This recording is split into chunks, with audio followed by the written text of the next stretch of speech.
My mom, Joanne, waters Peter, the cat. And he'll be watered. He eats about 6 tablespoons of gravy, and plus 7 squirts. So I think he has enough water.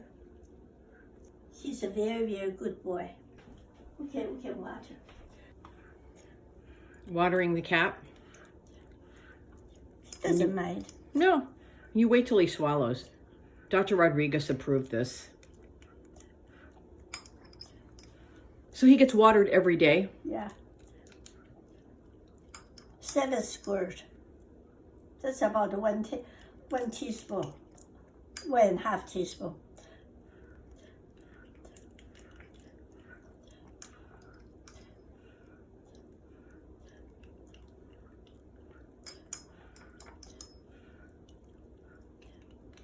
Okay, good boy. Bye, Petey.